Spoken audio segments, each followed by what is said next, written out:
ang mga kwento ng pag-ibig, kwento ng buhay at kwento ng pag-asa dito sa Barangay Love Stories. Love Stories.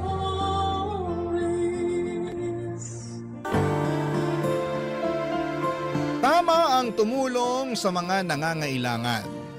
Sabi nga nila, maging blessing ka para sa iba. Ibang usapan na kung alam mong sumusobra na sila.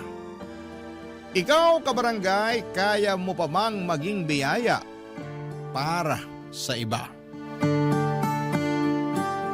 Dear Papa Dudut, ako nga pala si Jeannie ng Caloocan, 28 years old at lumaking independent noon pa man. Nakapagtapos ako ng pag-aaral dahil sa pagpupursige ko. Hindi ko nga na-enjoy ang college life ko dahil puro lamang ako pag-aaral at panay ang pagtanggi ko noon na sumama sa mga kaklase ko para makahinga at mag-enjoy. May goal kasi ako na makahanap kaagad ng trabaho at makapag-supply na ako ng luho para sa sarili ko. Nagawa ko naman sa awa at tulong ng Diyos. Pagkatapos kong magkolehiyo, Papa Dudut, agad akong nakapasok sa isang sikat na kumpanya. Malaki ang pasahod sa akin lalo't nakapagtapos ako bilang cum laude sa aming university. Masaya ako at nagbunga lahat ng pinaghirapan ko. At wala akong balak ihinto yun kahit sa konting pahinga lang. Wala pang isang taon ay nakabili na ako ng mga kailangan at luho ko. Nakaupa na rin ako ng magandang kondo na malapit sa trabaho ko. Bukod pa roon ay nakakapagsustento na ako sa mga magulang ko. Isa yon, Papa Dudut, sa goals ko. Wala na talaga akong naging problema sa career. Wala man akong karelasyon ay maayos naman ang kalagayan ko. Pero may isang tawang biglang magpaparamdam sa akin para baguhin ang mundo ko. Hindi ko siya manliligaw, ha? Hindi ko karelasyon. Siya ang aking 60-year-old na ninang, si Ninang Sally. At sa kwento ko sa inyo ngayong araw ay masusubok ang pasensya ko at ibang bagay na karugtong noon. Isang araw, Papa Dudut, ay bigla na lamang niya akong dinalaw sa kondo ko. Nagulat ako dahil nalaman niya kaagad kung saan ako nakatira kahit matagal na kaming hindi nakakapag-usap na dalawa, Papa Dudut.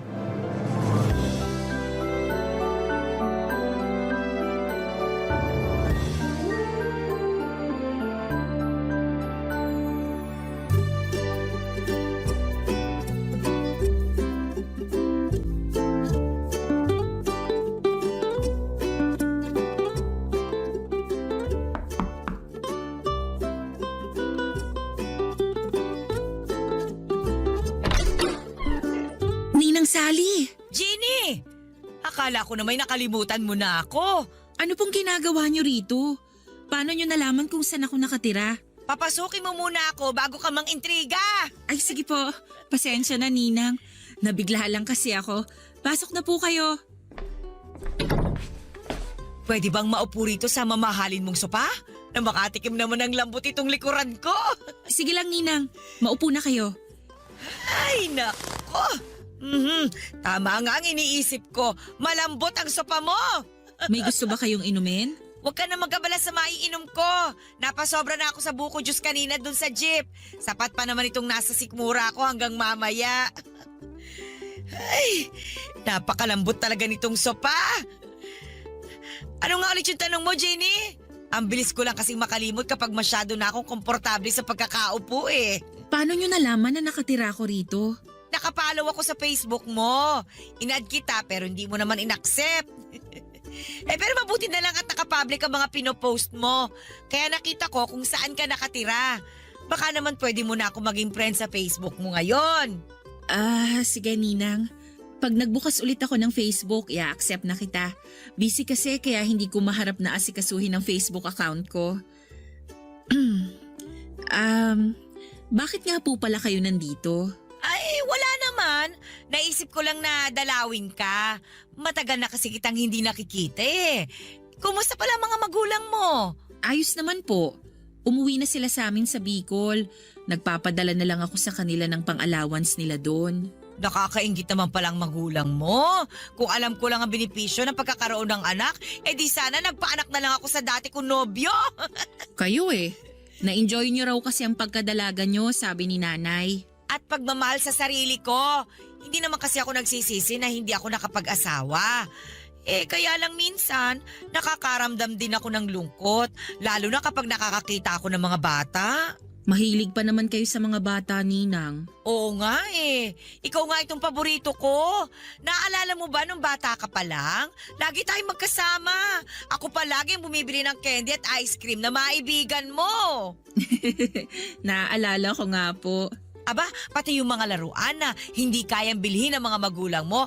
Oy, ako ang bumibili noon lagi para sa'yo.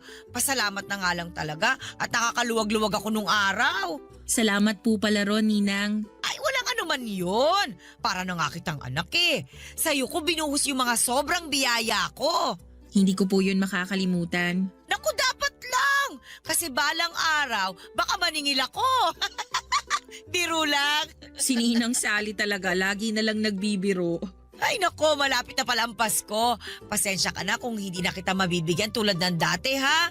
Wala nang pangregalo si Ninang Retired na kayo sa pagbibigay ng aginaldo sa akin, Ninang. Hindi na ako bata. Itago nyo na lang yung pera nyo para magamit nyo sa ibang pangangailangan ninyo. Oo nga Madalas na ako magtabi para sa maintenance ko. Sa awa ng Diyos, nakakaraos pa rin naman.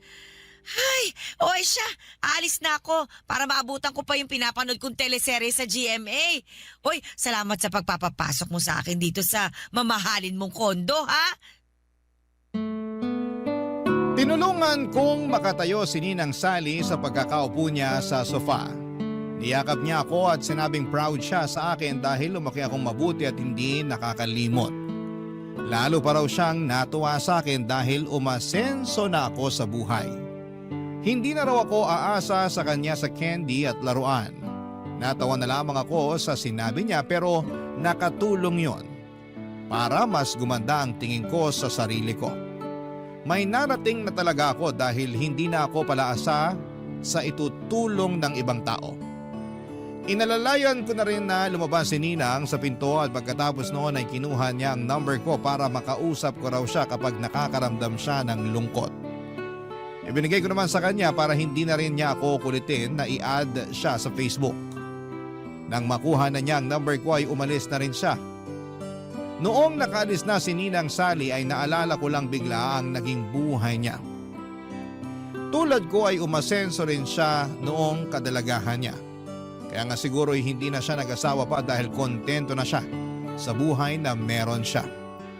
Independent din siyang katulad ko at hindi umaasa sa iba. Doon ako napabilib sa kanya. Kaya lang isang araw ay binawi sa kanya mga biyaya niya. Nasangkot noon si Ninang sa isang pyramid scheme. Hindi naman siya ang may kagagawan pero nadamay siya. Doon na nawala ang pinaghirapan niya at mula noon ay nahirapan na siyang makabawi. Ang alam ko ay umalis din siya ng Metro Manila para manirahan sa probinsya. Kaya nawalan na rin ako ng contact sa kanya. Hindi ko nga alam na nakabalik na pala siya kung hindi siya dumalaw sa kondo ko. At mula nung dumalaw siya ay naging madalas ko na rin siyang nakikita at nakakausap. Tulad nung nakaraang Pasko, tinawagan niya ako sa cellphone ko, Papa Dudut.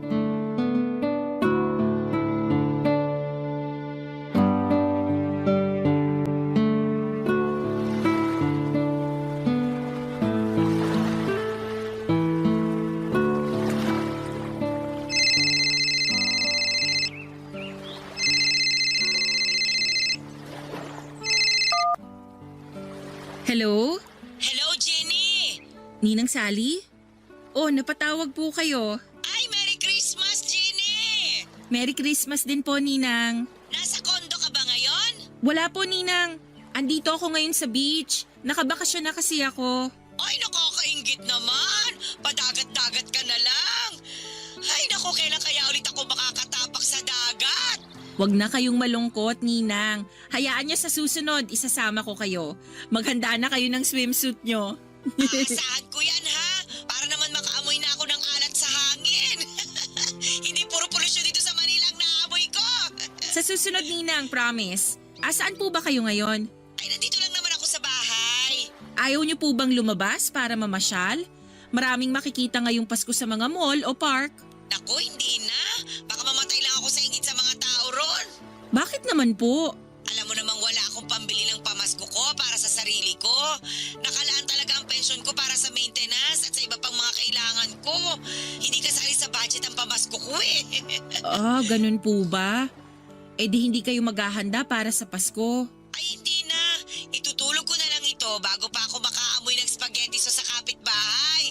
Sabi ko nga sa'yo, ayoko mamatay sa inggit. Papadalang ko na lang kayo, Ninang. Ako nang bahala sa pang Noche Buena nyo. Sabihin nyo sa akin kung saan ako magpapadala para makuha nyo na. Talaga ba? Hindi ba nakakahiya na humingi ng pamasko ang ninang sa inaanak? Parang baliktad naman yata yun. Ako naman ngayon ang magbibigay ng pamasko sa inyo, Ninang. Pasalamat ko na lang sa lahat ng candy at laruan na binigay nyo sa akin nung bata ako tuwing Pasko. Uy, naiiyak naman ako sa sinasabi mo ngayon, Jeannie. Akala ko itutulog ko na lang itong Pasko. Gising kayo hanggang madaling araw ng Pasko, Ninang. Sisiguraduhin kong ma-enjoy nyo ang handa nyo. Ay, napakaswerte ko naman sa'yo, Jeannie. Ay siya, sige. Ipadala mo na lang sa number ko ang perang panghanda ko. Magkano po ba ang gusto nyo? Pwede bang 10,000? 10,000? Pang Noche Buena? Ay, wag na nga. Mukhang sobra yung hinihingi ko. Ay siya, sige na. Mabuti pang itulog ko na lang itong inggit ko. Ang ibig ko pong sabihin, Ninang yung 10,000 ba? Panghanda nyo lang? Hindi naman. Mag-isa lang naman ako eh. Sapat na yung 2K na panghanda ko para sa Pasko. Para po saan yung matitirang 8,000? Pagsisinin ko sana kinabukasan. Yung buong 8,000? Hindi naman, syempre. Yung iba kasi panghahanda ko sa Three Kings Day. Three Kings Day? Parte yun ang selebrasyon ng Pasko, Jeannie. Pinagdiriwang ko rin yun bago ako magtanggal ng mga Christmas decor ko. Ngayon ko lang nalaman na dapat paghandaan ng Three Kings Day. Noche Buena at Media Noche lang kasi ang alam kong may paspageti at fruit salad Ay, ibahin mo ang kalendaryo ko. Kung sakaling maghahanda rin kayo sa Three Kings Day, parang sobra pa rin yung matitira sa inyo. Yung iba kasi gagamitin ko para mag-enjoy naman sa Valentine's Day. Ang advance nyo naman, Ninang. Malayo pa ang Pebrero. Gusto ko lang kasing magliwaliw at maging masaya sa Valentine's. Kahit minsan lang ba, para naman makalimutan kong single ako at walang pamilya. Dala nga po ng awa kay Ninang Sally ay nagpadala na ako kaagad ng 10,000 sa kanya. Nadaan ako sa pagpapaawa niya tungkol sa pagiging solo at single, hindi lang sa Pasko kundi sa Valentine's Day. Naisip ko na maliit lang din naman ang 10,000 kumpara sa 13 years na pinamaskuhan niya ako. Bukod nga doon, kahit na hindi Pasko ay nagbibigay din siya sa akin basta makikita niya ako. Pagkakuha nga niya ng pera sa akin ay tumawag siyang muli para magpasalamat. Panay ang iyak niya dahil yun daw ang unang beses matapos ang napakahabang panahon na nakahawak siya ng ganon kalaking pera. Kahit papaano ay gumaan ang loob ko dahil nakapagpasaya akong muli ng tao. Lalo na't si Ninang Sally yon, Papa Dudut. Siya na ang naging ikalawang ina ko noong bata pa lamang ako. Minsan lang naman kasi ang Pasko kaya baliwala na sa akin ang 10,000 binigay ko. Kinabukasan pagkatapos kaming makapag-usap ay tinawagan niya akong muli at nagulat ako dahil nagpapadagdag pa siya ng 500 pesos.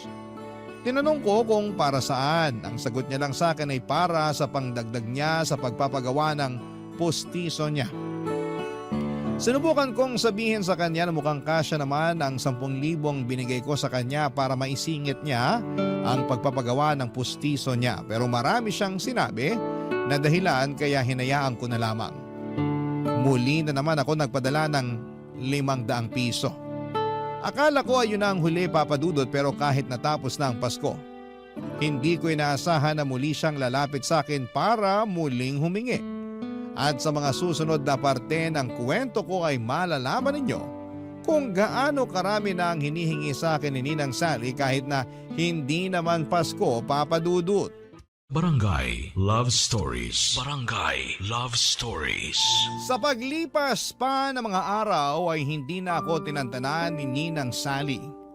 Marami siyang nilalambing sa akin na gusto niyang mabili at hindi raw niya magawa dahil matanda na siya. At wala siyang pera bukod sa maliit na pensyon na nakukuha niya. Hindi naman ako makaangal noon dahil nauunahan ako palagi ng hiya. Hindi ako nakatanggi ang hirap lalo't lagi niyang binabanggit sa akin ang mga niregalo niya noong Pasko at lalong-lalo na yung mga binibigay niya sa akin kahit natapos na ang Disyembre. Para bang nagkaroon ako ng utang na loob at hindi ko alam kung paano ako makatatapos sa pagbabayad noon sa kanya. Maliit lang naman po yung mga hinihingi niya pagkatapos nung pinadala kong 10,000. Minsan 500 piso para pambayad ng kuryente, minsan naman ay 1,000 dahil na short daw siya sa pangbayad ng renta at meron naman yung tig 200 pesos. Para ipangbili ng merienda o di naman kaya ay bagong wallet dahil ayon sa kanya ay lagi siyang nakawawala o di naman kaya ay nabubutasan ng wallet. Alam na rin niya ang araw ng sahod ko at alam na rin niya kung kailan ako pwedeng tawagan para masagot ko. Sinubukan ko namang hindi sagutin noong una pero hindi niya ako tinitigilan hanggat hindi niya naririnig na mag-hello ako sa kabilang linya. At kapag hindi ko naman sinasagot agad siyang pupunta sa kondo ko. Kapag hindi ko siya pinagbuksan, kapag nagpapanggap akong wala sa kondo ay tumatambay na lamang siya sa pintuan at inaabangan ako. Mas lalo niya akong kokonsensyahin noon dahil sa paghihintay niya ng matagal. Tulad na lamang nung isang beses, sinadya ko siyang hindi pagbuksan ang pintuan pero hindi na rin ako nakatiis. Dahil alam kong hindi siya uuwi hanggat hindi niya ako nakakausap at hindi ako humaharap sa kanya, Papa Dudut.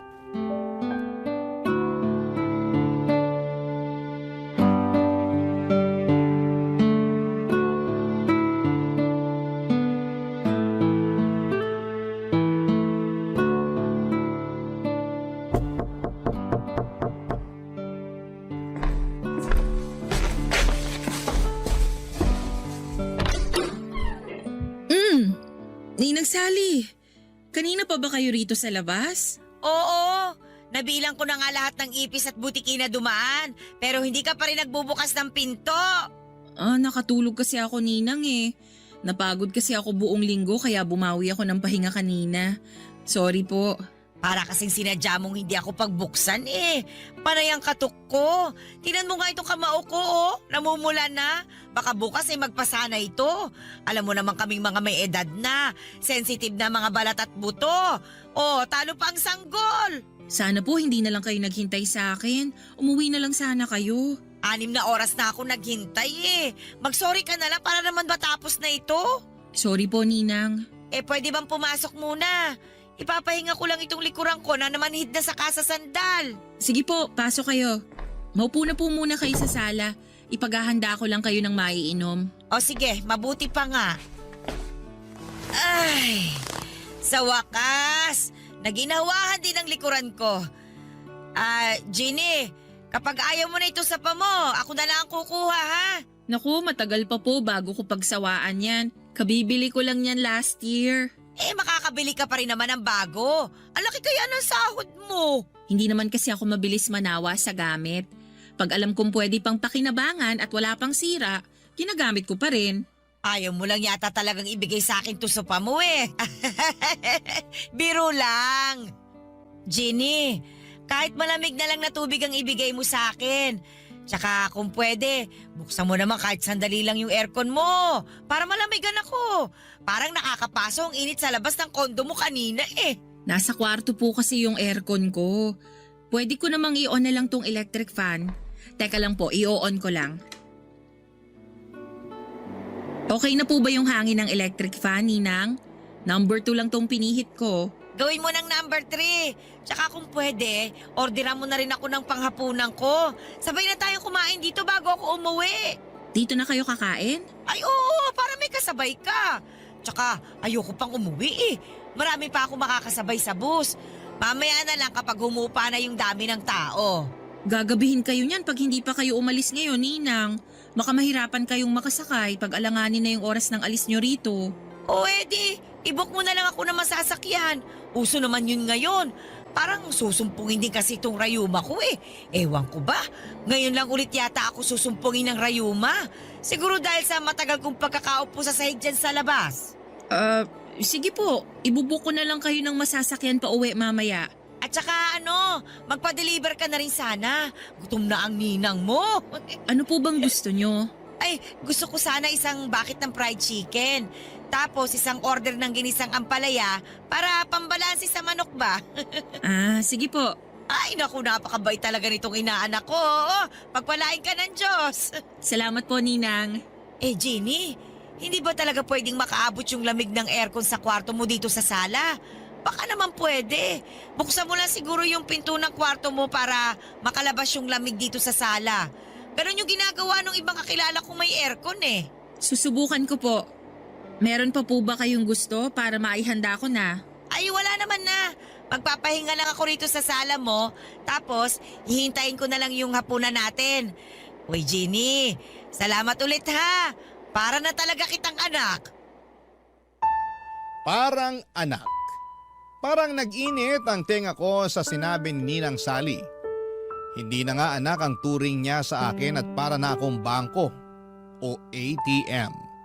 Ay mali, para akong ninang sa aming dalawa dahil ako ang nagbibigay ng mga gusto niya. Napailing na lamang ako at sinikap na tanggalin ang inis ko habang papasok ako sa kwarto para iayos ang aircon na nire-request ni Ninang. Nagtitipid na nga ako ng kuryente pero dumating pa si Ninang para pataasin ang bill ko. Inisip ko na lamang isang gabi lang naman yon.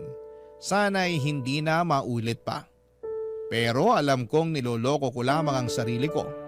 Alam kong uulit siya dahil may kasalanan din na roon. Hinayaan ko siyang makalapit ng husto sa akin. Hinayaan ko siyang ipamukha sa akin na minsan ay tinulungan niya ako.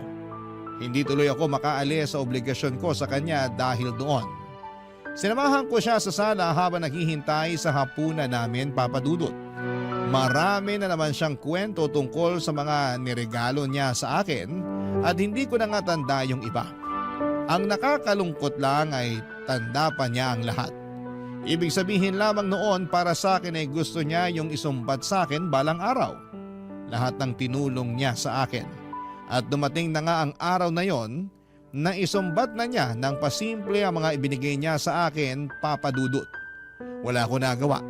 Hindi ko naman masabi sa kanya na mali na ang ginagawa niya lalo't alam kong may pagkasensitive siya.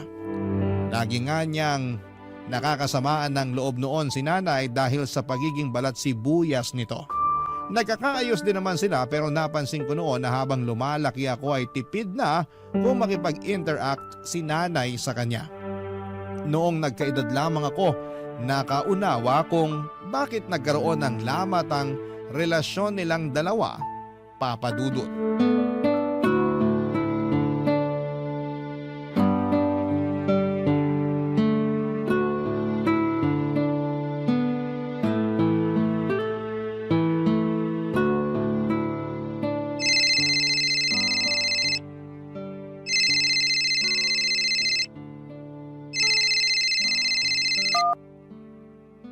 Hello, Ninang. Hello, Jeannie. Oy, mabuti naman at sinagot mo na ang tawag ko. Ay, nako. Sorry po, naka-silent kasi tong phone ko kaya hindi ko narinig na tumatawag pala kayo. Andito pa kasi ako sa office eh. Marami pa akong tinatapos. Ay, nandiyan ka pa pala. Mabuti na lang pala at hindi ako pumunta sa kondo mo. Kung hindi, sumakit na naman ang likod ko sa kakahintay sa'yo. May kailangan po ba kayo, Ninang? Ay, meron naman, syempre. Bakit pa ba ako nagtatanong? Oy, galit ka ba dahil may kailangan ulit ako?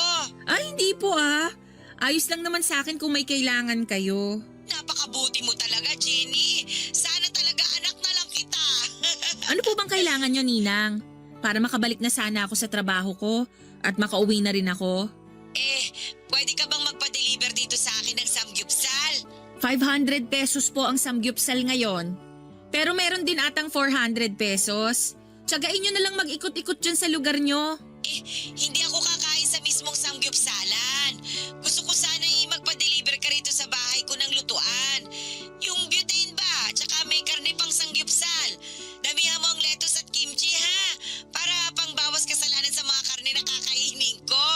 Ninang, baka umabot ako ng mahigit 2,000 sa ganun. Lumabas na lang kayo para maghanap ng samgyupsalan. Papadalang ko na lang kayo ng 500 pesos. Naku, gustuhin ko man sanang lumabas. Pero inatake na ako na rayuma eh. Malabo nang makalabas ako dito. Tapos gusto nyo pang kumain ng sandamakmak na karne? Nirarayuma na nga kayo? Hindi naman lumalala ang rayuma ko sa karne. Sa munggo ako nirarayuma. Kaya ayos lang naman ako.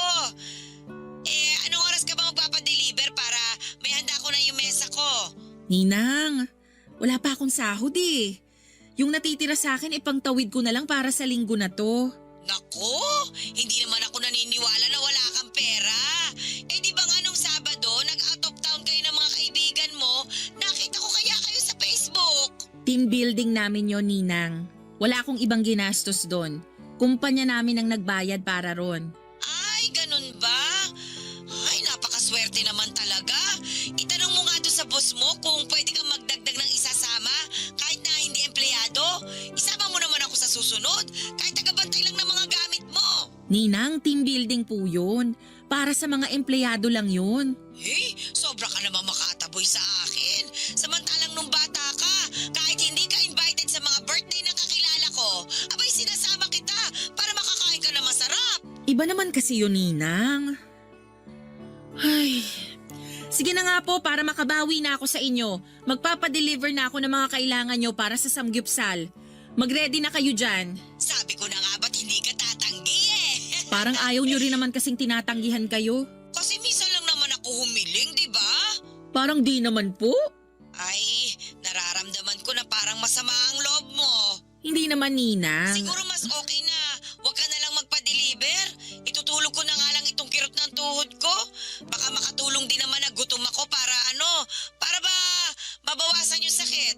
Pwede kaya yon? Huwag na kayong magtampo. Heto nga't naghahanap na ako ng o-orderan ng mga kailangan nyo para sa samgyupsal eh. Pa-order na rin ng soft drinks ha. Meron pa bang iba? Damihan mo na sana yung karne na o-orderin mo ha. Para may pangkain pa ako kinabukasan. Malamang sa malamang hindi pa ako makakalabas nito. Gawa nga nitong rayuma ko. Nanginginig po ako noon habang kausap si Ninang Sally sa cellphone.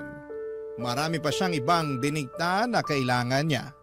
Nagpalambing na rin siya ng maliit na rice cooker dahil hindi na raw nakakaluto ng maayos ang lumang rice cooker niya. Sinabi rin niya na kung pwedeng ako na muna ang magbayad ng pangbili ng maintenance niya dahil malilate nang dating ang pension niya. Umuo na lamang ako ng umuo. Alam kong kasalanan ko na yon pero ano pa bang magagawa ko? Puro pang guilt trip ang ginagawa ni Ninang sa akin. Ayaw ko nang may nakakatampuhan ako at alam kong issue ko yon. May pagka people pleaser din kasi ako. At siguro'y napansin yon ni Ninang kaya nag-take advantage siya sa kahinaan kong yon. Isang bagay na nagpababa ng tingin ko sa kanya. Parang nawala lahat ng respeto ko sa kanya na naipon noong bata pa lamang ako. Dati lagi siyang laman ng mga sinusulat ko noong bata pa lamang ako sa tuwing may assignment kung sino ang isang taong hinahangaan ko bukod sa mga magulang ko. Si Ninang Sally lagi ang bida roon. Alam niya yon lahat kaya nga mas napalapit siya sa akin. Wala akong ibang nakitang masama sa kanya noon. Maliban nung tumanda na ako at nakita kung paano niya ako inaabuso lalo na pagdating sa pera. Parang gusto ko tuloy balikan ang nakaraan.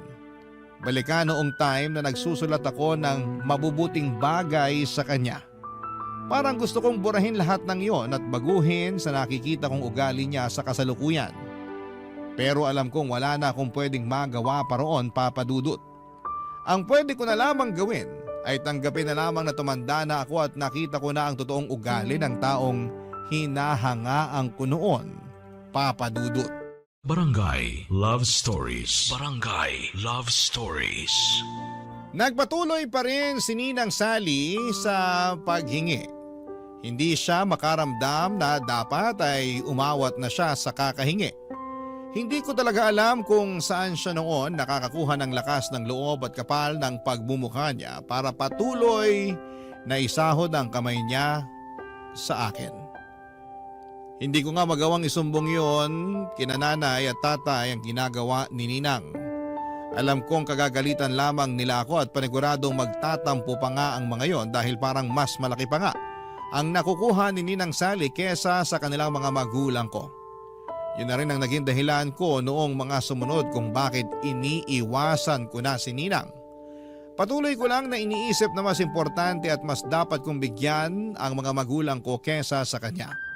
Nakakayangang isipin para kay Ninang dahil mas demanding pa nga siya kesa sa mga magulang ko. Ang mga magulang ko kung ano lang ang iabot ko ay pagpapasalamat na nila yon at makokontento. Pero iba si Ninang Sally.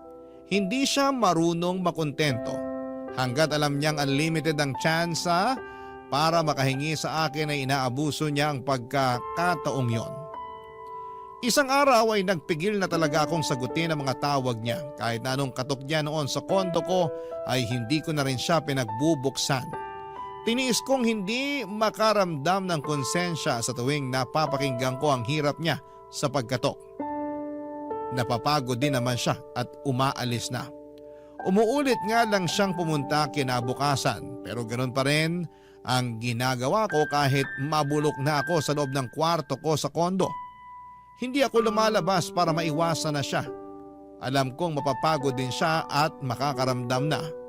Hanggang sa isang araw ay hindi na niya ako tinawagan sa cellphone, isang araw ay hindi na siya kumatok pa sa kondo ko. Nakahinga na ako ng maluwag. Hanggang isang araw, sa trabaho ko na siya biglang nagpakita.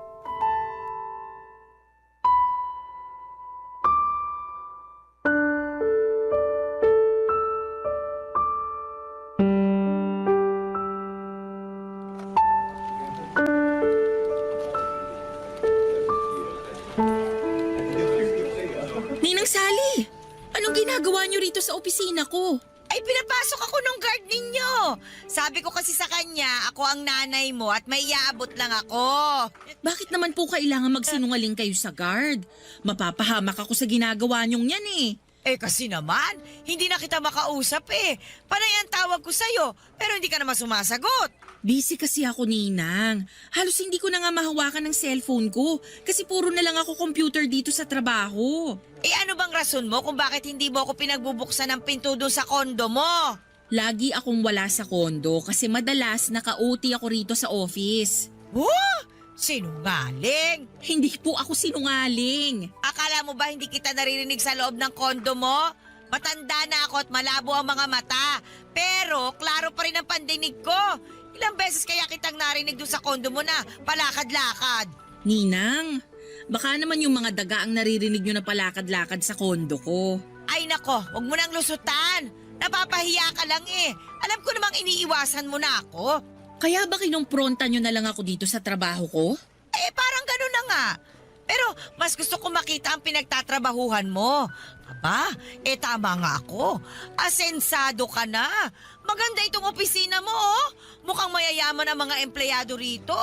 Tama nga talaga ako. Malaki nga ang sahod mo. Hindi naman ata tama na pag-usapan ng sahod ko, Ninang. Tama ka. Mali nga ako ron. Ay, pasensya ka na kung dumiretso ako rito ha. Eh, nalulungkot lang kasi ako sa bahay eh. Ang hirap mag-isa sa buhay. Kung gusto nyo po, pwede kong tawagan si nanay para makapag-usap kayo. Magkwentuhan kayong dalawa. Alam ko gusto ka rin niyang makausap ulit. Ay, wag na. Wag mo na rin babanggitin sa nanay mo na inaabutan mo ako ha. Baka magselos yun at pagbawalan ka ng bigyan ako. Sige po. Salamat ha. Sa atin na lang sana itong pagbibigay mo sa akin ng pera. Para naman hindi ako magmukhang masamang ninang sa ibang tao. Alam mo naman yung ibang tao, ang hilig-hilig magkukomento sa buhay ng iba. Kaya iniiwasan ko yung mga ganong klase ng tao eh. Mas mabuti pang mag-isa na lang ako kesa makisalamuha sa kanila. Wala po akong pagsasabihan pero please, Ninang. Baka naman pwedeng umuwi na kayo. Pag naabutan kayo rito ng boss ko, baka mapagalitan pa ako. Saglit na lang, pwede ba? Gusto ko lang namang pagmasdan itong opisina ninyo eh. Bigla ko kasing naalala nung nagtatrabaho pa ako sa dating opisina ko. Proud na proud ako sa trabaho kong yon. Malaki ang pasahod. Tapos, naililibre ko pa ang mga mahal ko sa buhay. Oh, lalo na ikaw. Di ba nga? Halos ikaw ang nakinabang sa mga sinasahod ko. Kayo ng nanay mo. At habang buhay akong magpapasalamat doon, Ninang. Kaya lang... Hindi habang buhay, nasa ibabaw ka talaga, no? Kaya ikaw, Jenny, ingatan mo itong trabaho mo, ha? At saka, huwag kang gagaya sa akin na nagpauto sa mga scammer. Huwag ka masyado magtitiwala. Baka isang araw, mawala sa iyo ang lahat. Ay, nalulungkot naman ako sa nangyari noon. Kung naging maingat lang sana talaga ako. Huwag nyo na lang pong laging balikan ng nakaraan para hindi kayo malungkot ngayon.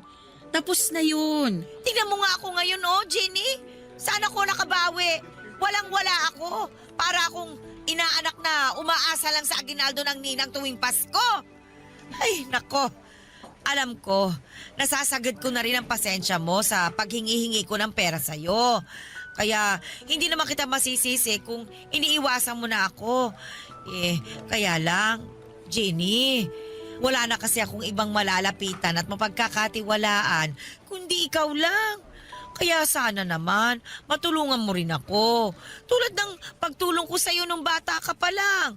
Konti na lang naman ang ilalagi ko rito sa mundo eh. Sana makatulong ka para medyo guminhawa naman ng konti ang mga natitirang araw ko bago man lang ako bawian ng buhay. Nakaramdam ako ng kurot sa mga sinabi ni Ninang Sally. Alam kong madalas nagtutunog nangongonsensya lamang siya. Pero nang pagkakataong yon ay naramdaman ko talaga ang lungkot niya. Ramdam kong balak na niyang sukuan ang laban niya sa buhay. Sa totoo lang ay mukhang sinukuan na talaga niya ang buhay. Mula nung nasangkot siya sa pyramid scheming ay hindi na siya naglakas pa ng loob na ilaban ang kanyang sarili. Hinayaan na lamang niya ang lahat. Nawala yung dating siya, yung masiyahin at matulungin. Matapos siyang masangkot doon kahit piso ay hindi niya iaabot sa mga pulubi. Hindi ko naman siya masisisi at masyadong masakit ang nangyari sa kanya noon. Pero sana'y lumaban pa rin siya ngayon. Kahit sabihing matanda na siya at inihintay na lamang niyang mawala siya sa mundo ay may dahilan pa rin naman para magpatuloy. Kaya lang ay parang ayaw na nga niya. Siguro dahil nga sa dinidibdib niya masyado ang pagkatalo niya. Nadala na naman ako ng awa sa kanya. Kaya kahit na hindi nga siya humihingi ng pera noon ay inabutan ko pa rin siya ng 500 pesos. Sinabi ko sa kanya na mamasyal muna siya sa mall at kumain na lang doon.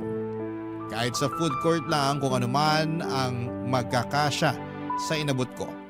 Para lang mawala ng lungkot niya kahit na ilang oras lang. Niyakap niya ako at nagpasalamat. Pagkatapos noon ay umalis na rin siya at sinunod na niya ang payo ko. Nagbalik na ako sa trabaho at alam ko magpapatuloy muli ang cycle ng pagtulong ko kay Ninang Sally. Nagkatotoo naman dahil kinabukasan ay muli niya akong pinuntahan sa kondo. Pinagbuksan ko na siya noon at ayoko na rin magtago pa. Papa Dudut.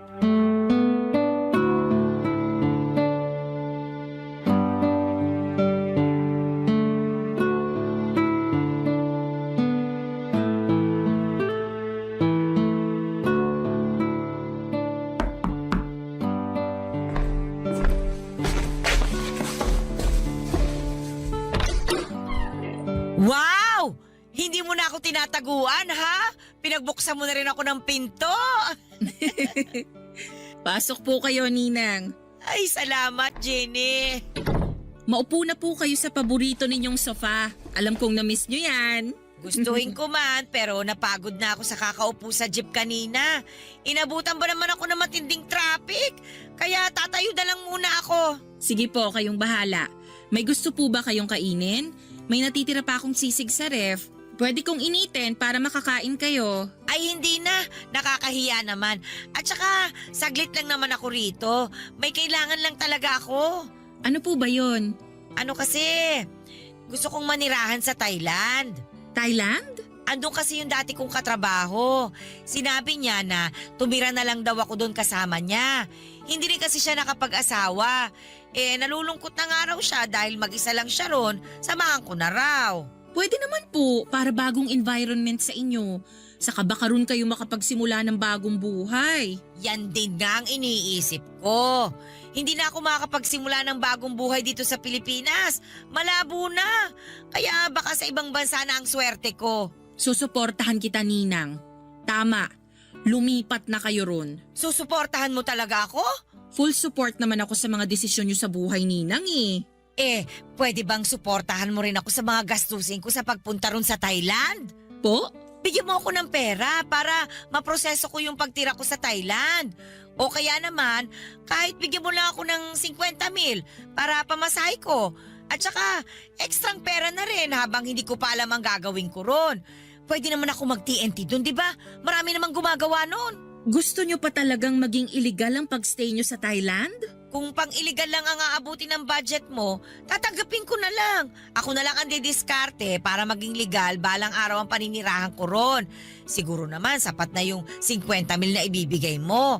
Pero kung may extra ka, 60,000 mo na. Ang hirap kayang mabitin doon. Wala kasi akong ganyang halaga sa bangko ko, Ninang. Ganun ba? Paano kaya kung mag-loan ka na lang? Kasi papayagan ka naman kagad ng bangko mo na umutang. Lalo na kapag nalamang maganda ang trabaho mo. Ayoko pong magkaroon ng utang, Ninang. Huli na naman ito, Jenny. Makakahinga na rin ang bulsa mo kapag nakaalis na ako ng Pinas. Pag wala na ako rito, makakaipon ka na. Hindi mo na ako poproblemahin. Hindi na ako hihingi eh. Dapat nga po hindi ko na kayo pinoproblema eh. Kasi hindi ko naman po kayo obligasyon. Ang sakit mo namang magsalita. Nagsasabi lang po ako ng totoo. Gusto mo rin ba ako magsabi ng totoo? Alam mo ba, nung bata ka pa lang, umutang sa akin ang nanay mo para ipang negosyo nila ng tatay mo. 20 milyon, tanda ko pa.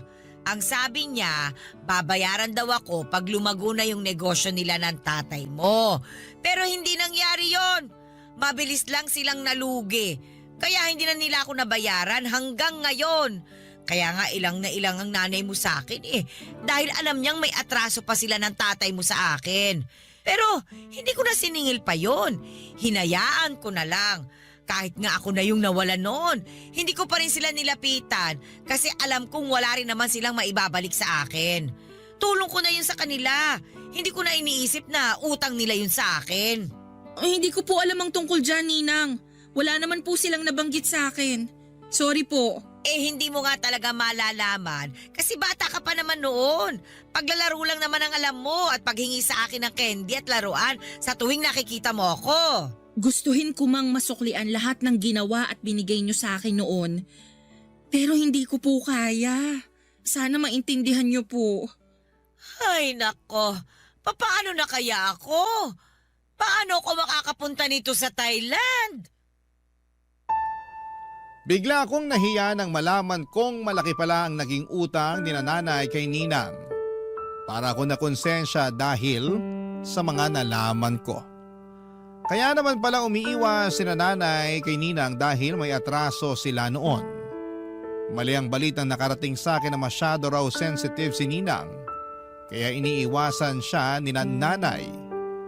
Gusto kong makaramdam noon ng inis sa mga magulang ko pero matatanda na rin sila at kailangan na rin ng pangunawa. Parang ako talagang naipit sa sitwasyon nila. Hindi ko naman kasalanan ng mga nangyari pero parang ako ang umako sa pagbabayad ng lahat. Kaya pala malakas ang loob ni Ninang Sally na humingi ng humingi sa akin dahil alam niyang may karapatan siyang gawin yon. Dahil may utang ang mga magulang ko sa kanya. Malaking halaga na nga ang naibigay ko sa kanya noon at pwedeng masabing bayad or bayad na dapat ang utang ng mga magulang ko sa kanya. Kaya lang sa puso ko, parang gusto ko pa siyang tulungan. Kaya naman nag-decide ako na sa huling beses ay bigyan ko siyang muli ng aginaldo. Kahit na hindi Pasko at hindi ako ang inaanak. Nag-loan ako ng 50,000 pesos para panimula niya. Nagpasalamat siya sa akin at sinabing hindi na niya ako gagambalain pa pagkatapos noon. Nang nakaalis na siya ng bansa, saka ako kinausap ang mga magulang ko tungkol sa utang nila kay Ninang Sally at doon ko nalaman na hindi pala totoo ang sinasabi ni Ninang na utang nila. Gumawa lang pala siya ng kwento para kaawaan ko siya at abutan ng pera. Galit na galit si nanay noong nalaman niyang nagbigay ako ng 50,000 pesos kay Ninang. Sumama tuloy ang loob ko sa mga nalaman ko at maraming proof si nanay na hindi totoo ang sinasabi noon ni Ninang Sally. Kaya naman minessage ko si Ninang sa Facebook niya, kaya lang hindi na po siya nag-reply pa. Blinak na lamang niya ako at patunay na nagsisinungaling po siya sa akin. Mahigit 2 taon na ang nakakaraan mula noong naloko ako ni Ninang.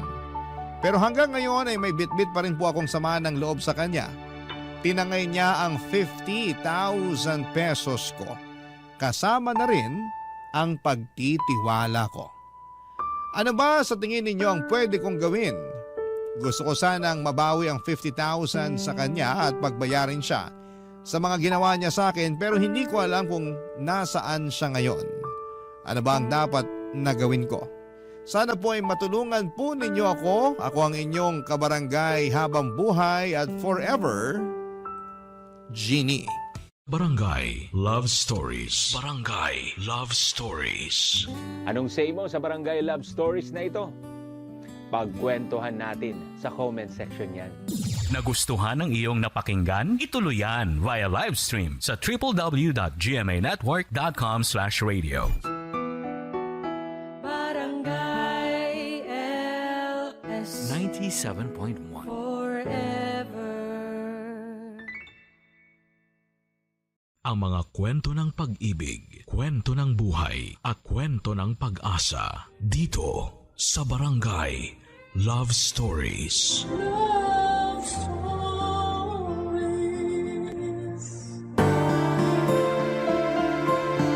Sabi nga sa mga meme, ang AFAM daw ang shortcut sa pag-ahon sa kahirapan.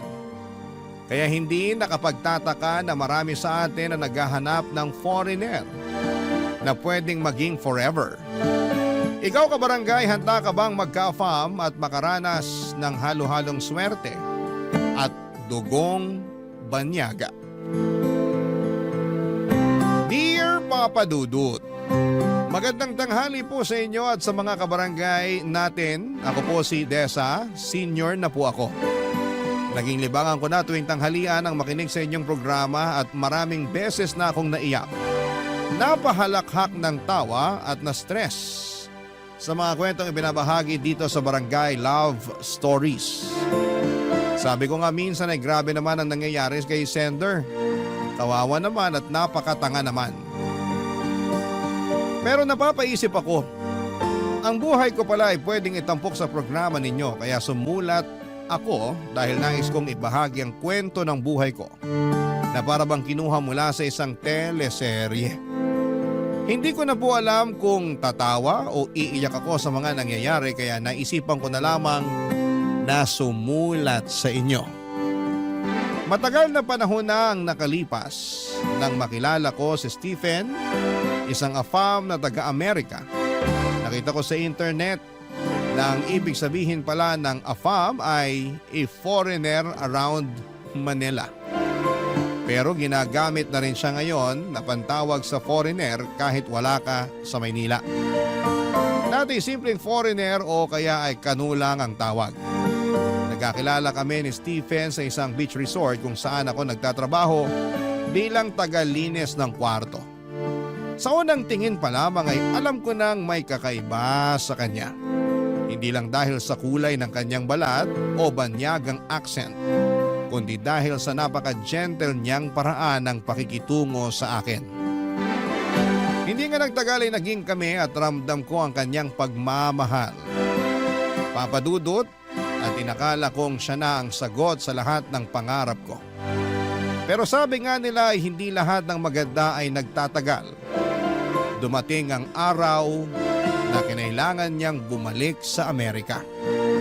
Nang Nangako siyang babalik pero habang tumatagal ang paghihintay ay unti-unti kong nararamdaman ang lamat sa aming relasyon. Sa umpisa ay regular pa ang pagpapadala niya ng sulat. Pero kalaunan ay bigla na lamang itong nawala, Papa Dudut. Naiwan akong nagmumukmok, nagtatanong sa sarili ko kung ano ang pagkukulang ko. Bakit hindi na siya sumusulat sa akin? At dito na nga pumasok sa eksena si Edward. Si Edward ay matagal ko nang kilala. Kaibigan siya ng pinsan ko at matagal nang umaaligid sa akin. Noong una ay hindi ko siya pinapansin dahil mahal na mahal ko nga si Stephen.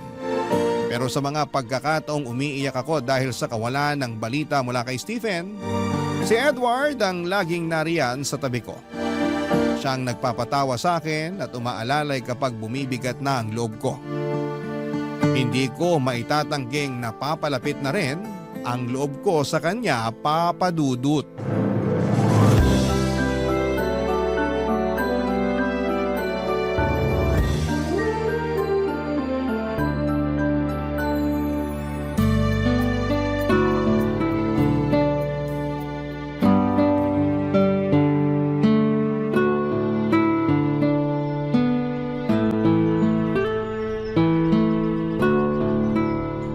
Desa, parang kanina ka pa nakatulala dyan ah. Bagong taon na pero ganyan ang mukha mo. May problema ka ba? Okay ka lang ba? Halata ba talaga may problema ako, Edward? Eto, hindi ako sinungaling ha. Pero halatang maganda ka pa rin. Bolero ka talaga, Edward. Totoo naman na maganda ka. Kaya nga gusto kita eh. Pero teka ha, hindi lang dahil sa maganda ka, kundi dahil mabait ka. Ewan ko sa'yo. Ito talaga, totoo ang sinasabi ko, Desa. Ayaw mong maniwala sa akin? Siguro kung yung foreigner mo ang nagsabi sa'yo ng maganda ka at mabait, tsak na naglulupasay ka na sa kilig dyan, hindi ba? Siyempre naman, iba kasi kapag yung Prince Charming mo nagsabi nun. Aray naman, ibang klase ka talaga. Kung Prince Charming siya, ano ako sa'yo? Naku, baka may masabi akong hindi maganda. Tingin ko, nabulag ka na talaga ng foreigner na yun. Love is blind nga, kaya ganun. Wow! Ibang klase rin to. Hindi ba halos 2 taon ka nang di sinusulatan nun? Edward, baka saan na naman mapunta tong usapan na to? Nag-aalala lang naman ako sa'yo, Desa. Sulat ka ng sulat. Wala ka nang natatanggap na sagot galing sa kanya, di ba? Ang hirap kaya nun. Siya tong mayaman at hindi pinoproblema ang pagbayad sa pagpapadala ng sulat. Siguro, may iba na yun. Binura ka na sa buhay ng mokong na yun. Tigilan mo nga yan kasi hindi totoo yan. Mahal ako ni Stephen. Payong nagmamalasakit lang ha. Kung talagang mahal ka nun, binabalikan ka na at sinasagot ang sulat mo. Parang ganyan naman lahat ng mga kano. Tingin ko talaga hindi ka nababalikan nun. Marami na ako naririnig sa mga tulad nila. Matapos makuha ang gusto sa babae, ayun, kumaripas na. Hindi na binabalikan ng babae nila. Bawiin mo sinasabi mo, Edward. Hindi ganun si Stephen. Bawiin mo! Pasensya ka na, Desa. Hindi ko pwedeng bawiin yun kasi totoo yun. Kaya gumising ka na. Iniwan ka na ng foreigner mo. Hindi ka nababalikan nun. Hindi. Hindi. Araw-araw ka na lang ganyan. Hindi siya dapat iniiyakan. Tama na nga, Edward. Nandito naman ako. Gusto kita. Hindi ko gagawin yung ginawa sa'yo ng lalaki na yun. Hindi. Mahal ko si Stephen. Pwede ba? Hindi kita gusto. Ako lang ang lalaking nagmamalasakit sa'yo. Ako ang nandito sa'yo ngayon oh. Bigyan mo naman ako ng pagkakataon na mahalin kita. Edward, ilang beses ko bang sasabihin sa'yo na babalikan ako ni Stephen? Kung talagang babalikan ka at mahal ka nun, bakit hanggang ngayon wala pa rin? Huwag ka nang umasa dun. Nasa kabilang mundo yun. Hindi ka nakakasiguro kung talagang mahal ka nun kasi hindi mo nga siya nakikita. Basta, babalik siya para sa akin. Babalikan niya ako. Ilang beses mo na rin niyang sinasabi, pero wala. Alam mo, wala kang paki. Umalis ka na nga. Huwag mo akong lalong binubwisit. Hindi naman kita binibwisit. Kung pera lang ang gusto mo sa kanya para maiahon kayo sa kahirapan, kaya ko yun. Ano? Nagsisimula na ako ng sarili kong negosyo. Kita mo naman, lumalaki na to. Kumikita. Grabe ka. Tingin mo ba sa akin mukhang pera? Nabibili? Hindi sa ganun. Pero aminin natin, kailangan natin ng pera. ng buhay na masagana. Ayaw ko rin mag-asawa kung hindi ko kayang buhayin ang pamilya ko. Kaya nga ngayon nandito ako sa'yo at sinasabi ko to kasi handa na ako. Kaya na kitang buhayin at ang mga magiging anak natin. Edward, pasensya ka na. Pero si Stephen ang mahal ko. Siya lang. Tsaka gusto ko talaga na iisang lalaki lang Teka, pasensya ka na sa sasabihin ko. Pwede kasing pampalipas oras ka lang ng Stephen na yun. Basta ako, mahal kita. Nandito lang ako para sa'yo. Grabe ka. Sa totoo lang talaga tayo, Desa. Basta, nandito lang ako. Ilang beses na ako nagsabi sa'yo na gusto kita. Hindi man asultong mga mata ko, pero sa'yo lang tumitingin to.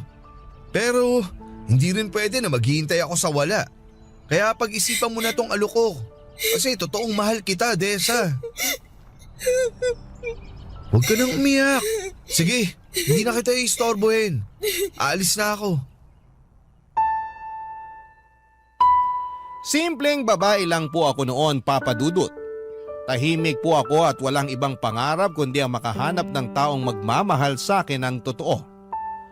Buong akala ko talaga na si Stephen na yon, pero dahil sa tagal na hindi siya nagparamdam, ay parang sinasabi nito sa akin na pinapaniwala niya lamang ako na mahal niya ako.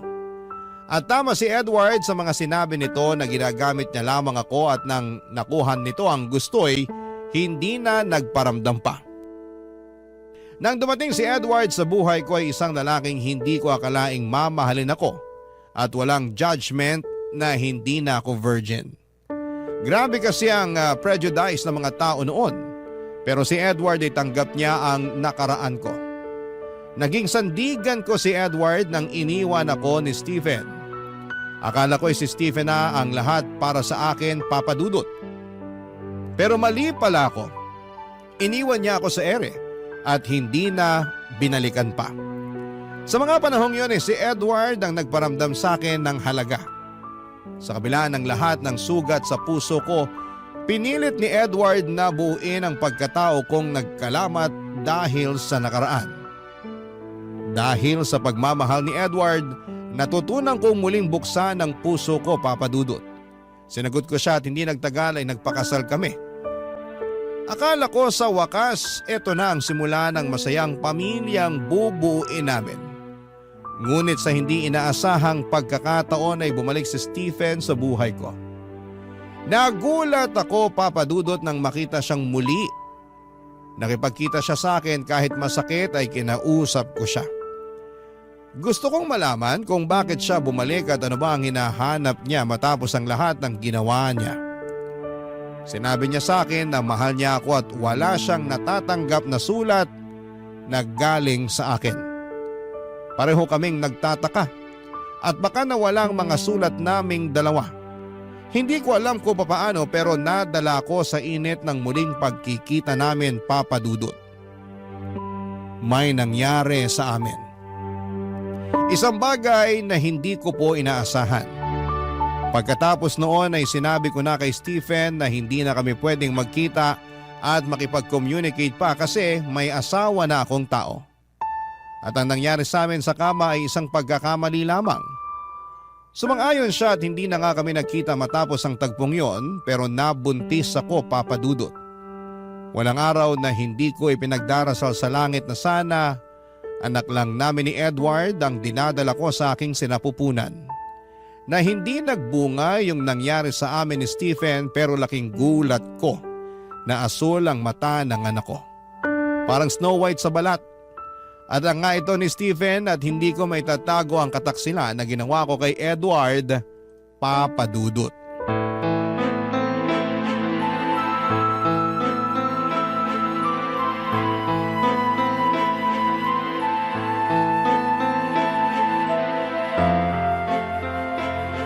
Han, kausapin mo naman ako. Paano mo nagawa sa akin to? Paano?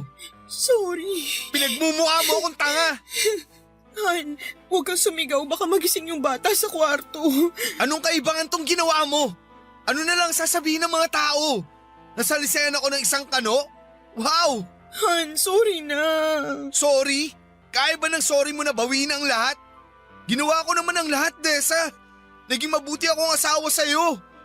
Ayoko sanang sabihin to pero naging mabuti ang kalagayan mo nang pinakasalan kita. Nagsumikap ako para maging maayos ang buhay natin. Naging tapat ako sa'yo pero ito ang igaganti mo sa akin? Gusto ko lang naman kausapin siya. Yun lang naman ang dahilan kung bakit ako nakipagkita sa kanya eh. Gusto ko lang malaman kung bakit hindi niya sinasagot yung mga sulat ko noon. Nagkita pala talaga kayo ng kanong yun? Nagpauto ka naman sa mga sinabi niya. Tapos tumihaya ka. Hindi pa ba ako sapat? Gusto mo talaga sa ganung lalaki? Ibang klase ka rin talaga. Anong pinagkaiba mo sa ibang babaeng nagbebenta ng aliw? Sa ginawa mo, mas masahol ka pa sa kanila. May gana ka pang sampalin ako? Ikaw tong nagtaksil? Ikaw tong nangloko sa akin? Hindi ako bayaran, Edward. Eh kung hindi ka bayaran, anong ginawa mo? Di ka bayaran. Alam ko na kung ano ka. Makati ka. Nagpakamot ka sa lalaking yon kahit may asawa ka na. Marumi kang babae. Pinagtaksilan mo ako. Sorry na. Natukso lang ako. Lintik na dahilan yan. Ano? Natukso tapos nagumpugan kayo sa kama? Tapos ayun, nakalunok ka ng bola at lumaki ang tiyan mo. Tapos eto, tingnan mo yung anak mo. Kulay pa lang ng mga mata, kitang-kita na ang pagtataksil mo sa akin. Anong klase kang asawa? Oo na. Mali na ako. Mali ang ginawa ko. Akala ko kasi... Pinigilan ko naman ang sarili ko eh. Hindi ko alam kung bakit pumayag pa rin ako makipagsiping sa kanya. Pero matapos namin ginawa yun, sabi ko sa kanya na yun na talaga ang huli namin pagkikita dahil may asawa na ako. Dahil ayoko magkasala pa. Isang beses nyo lang ginawa tapos nakabuo agad. Ang talas pala ng anong yun. Eh di doon ka na. Grabe naman yung matras mo na yan. Gusto talagang magpalahi. Gusto mo palakpakan kita, Desa? Magtatawag ako ng mga kapitbahay para pumalakpak kami sa ginawa ninyo. Edward. Saka isang beses o maraming beses man yan, nagkasala ka. Nagtaksil ka at yung anak mong yan ang ebidensya ng pagtataksil mo sa akin. Edward, patawad. Ang sakit, Desa. Hindi mo alam kung gaano kasakit. Hindi kita masisisi kung galit ka. Siguro nga, maghiwalay na lang tayo. Hindi akong babae para sa'yo. Ano? Kasi nga ang bait-bait mo sa akin eh. Ginawa mong lahat para sa akin pero itong sinukli ko. Ayoko naman na magsama tayo at araw-araw mo ipapamukha sa akin ang nagawa ko. Ayoko na araw-araw na makikita mong anak ko sa pagkakasala. Kaya siguro, maghiwalay na lang tayo. Hindi! Hindi tayo pwede maghiwalay. Pero, nagkasala ako sa'yo. Nagtaksil ako. Sandali! Huwag tayo magpadalos-dalos. Hindi ko rin kayang mawala ka. Eh anong gagawin ko? Wala na akong mukhang ihaharap sa'yo at sa pamilya mo. Tsak na magiging pulutan tayo ng mga chismis ng kapitbahay. Teka lang, may nakaalam ba na nagkita kayo ng kanuna yon? Yung kapatid ko, siya lang ang may alam. Ayaw ko maghiwalay tayo. Basta ipangako mo sa akin na hindi ka nagagawa pa ng bagay na ikakasama at ikakasira ng relasyon natin. Han? Mahal mo naman ako, hindi ba? Oo naman, mahal kita. Kalimutan na natin ang lahat. Hindi ko kayang mawala ka sa piling ko. Pero, paano ang bata? Paano ang itsura niya? Pwedeng sabihin natin pinaglihim mo siya sa biren sa simbahan. Parati ka namang nasa simbahan eh. Ano? Yan ang sasabihin natin. Anak ko yung batang iniluwal mo. Ako ang ama, pero ipinaglihim mo siya sa mga santo. Kaya naging ganun ang itsura ng anak natin. Nagulat ako sa mga pahayag ni Edward ng gabing yon, Papa Dudut. Mahal na mahal ako ng asawa kong si Edward pero nasaktan ko siya ng todo dahil sa isang katotohanan na hindi ko na kayang itago. Masakit kay Edward na malaman na iba ang ama ng anak namin. Ramdam na ramdam ko ang sakit at pighati niya sa tuwing tinitingnan niya ang aming anak. Wala akong magawa kundi ang umiyak at humingin ng tawad sa kanya, Papa Dudut. Hindi ko rin kayang saktan si Edward ng tuluyan lalo na't alam kong mahal na mahal niya ako. Kahit pa masakit para sa kanyang nangyari ay sinabi niyang hindi niya ako kayang iwanan. Matapos nga ang pag-uusap na yon ay hindi na niya ako sinumbatan pa. Hindi niya ako tinulak palayo. Pero alam kong bawat araw na kasama niya ako ay isang mabigat na laban yon para sa kanya. Sa kabila ng lahat ay naaawa ako kay Edward. Alam kong hindi niya deserve ang ginawa kong pagtataksil. Kaya naging mabuting asawa ko sa kanya at kinalimutan ko na ng tuluyan na may isang Stephen akong minahal. At para sa amin dalawa ni Edward, ang anak ko ay galing sa dugot laman namin ni Edward. At pinaglihi ko lamang ang bata sa mga birhen na nakikita ko sa simbahan. Siguro ay nakuha ni Edward ang ideya na ito noong pinag-aaralan niya sa high school yung tungkol kay Maria Clara sa libro ni Dr. Jose Rizal. Ibang klase ang pagmamahal ni Edward. Walang katumbas ang paglimot niya sa mga kasalanan ko at pagpatuloy sa pag-ibig na kanyang ibinigay sa akin ng mga panahon na kahit nasasaktan siya ay patuloy pa rin siya sa pagmamahal, Papa Dudut. Barangay Love Stories. Barangay Love Stories. Papa Dudut, si Edward po ay hindi lamang asawa ko. Naging tagapagligtas ko siya sa pinakamadilim na bahagi ng buhay ko. Sa kabila ng pagkakamali ko ay tinanggap niya ang lahat. Siya ang tumayong ama kay Scarlett kahit alam niyang hindi niya ito dugo. Hindi niya kailanman itinuring na hadlang ang katotohanan yon. Sa halip ay niyakap niya si Scarlett na para bang siya mismo ang nagbigay buhay sa kanya. Hindi ko kayang sukatin ang laki ng sakripisyo ni Edward para sa amin. Napakabuti niyang tao at kahit gaano kasakit ang nagawa ko, pinili niyang manatili para maging asawa ko at ama ni Scarlett. Hindi na namin pinag-usapan pa ang tungkol sa aking pagkakamali. Hindi dahil sa pag-iwas kundi dahil mas pinili naming ituon ang panahon at lakas namin sa mga bagay na mas mahalaga.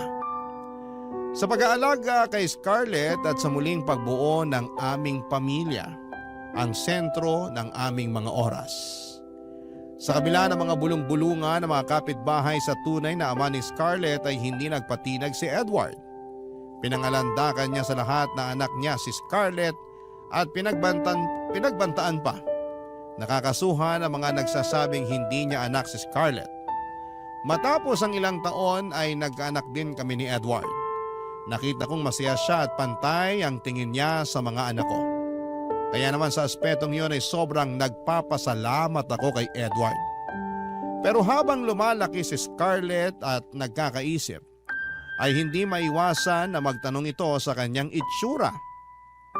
At gaya nga ng sinabi ni Edward ay pinaniwala namin ang bata na pinaglihi ko siya sa birhen at kami naman ni Edward ay hindi na namin pa napag-usapan ang tungkol sa pangangaliwa ko noon at ang tungkol kay Stephen, Papa Dudut.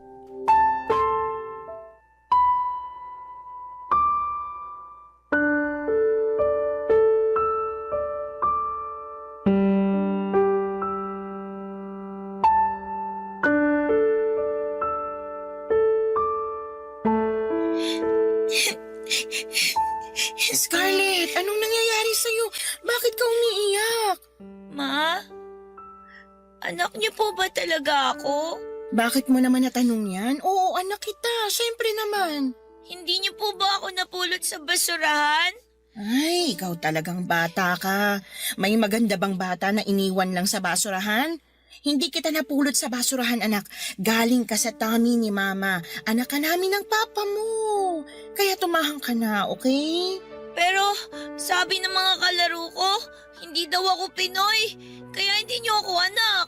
Sino ba yung mga kalaro mo na yan para masabihan ko na mali ang sinasabi nila? Tsaka, huwag ka nang makipaglaro sa kanila. Sa mga bunsong kapatid mo na lang ikaw makipaglaro. Ha? Sila dapat ang kalaro mo. Ang gusto ko, girls ang kalaro ko, Ma. Sabihan ko ang pinsan mong si Meryl na pumunta dito sa bahay para makipaglaro sa'yo, ha? Bibili kita ng panibagong manika, okay? Sige po, Ma. Kaya tumahan ka na. Ikaw talaga, nagpapapaniwala ka sa mga yun. Mama, may iba pa po silang sinasabi. Parati nga nila akong tinutukso talaga. Ano na naman? Ang sabi nila, Amerikana daw ako. Blue daw kasi yung mata ko eh. Tsaka ang puti-puti ko. Naku, naiinggit lang yung mga yun sa'yo kasi you're a princess. Ganyan kaya kulay ng mga mata ng mga manika, di ba? Alam mo, may kukwento ko sa'yo kung bakit ganyan ka kaganda. Gusto mo bang marinig? Opo, Ma. Halika rito.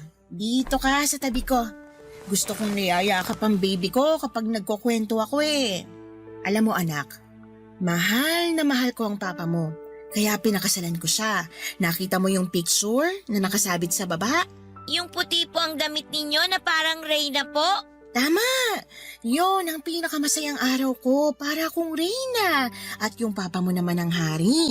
Tapos syempre, nagdasal talaga ako noon para biyayaan ako ng magandang anak. At doon nga ako nagdasal sa birhen hanggang sa nabuntis ako. Dito ka sa tiyan ko. Parang yung baby brother ko nung nasa tiyan mo pa po siya.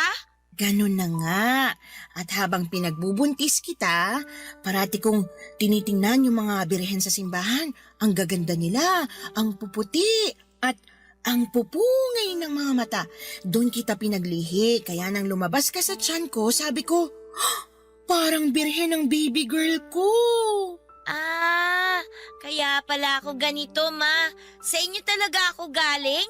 Siyempre, dito ka sa tummy ni Mama. Naniniwala ka na ba? Opo, Ma. Naku, parang ang seryoso ng mag-ina ko ah. Ano bang pinag-uusapan yung dalawa? Papa, kinuwento ni Mama na pinaglihi daw po ako sa santo, kaya ganito po yung itsura ko. Ah, oo anak ko. Kaya ang ganda-ganda mo. Pakis nga ako sa baby ko. Naku, maganda ka nga baby. Pero amoy araw ka naman. Maghapon ka bang naglaro? Opo. Naku, kailangan mo nang maligo baby. Sige na, maligo ka na. Big girl ka na, di ba? Sige na, baka mahilo pa si Papa sa amoy mo. Sige po, Papa, maliligo na ako.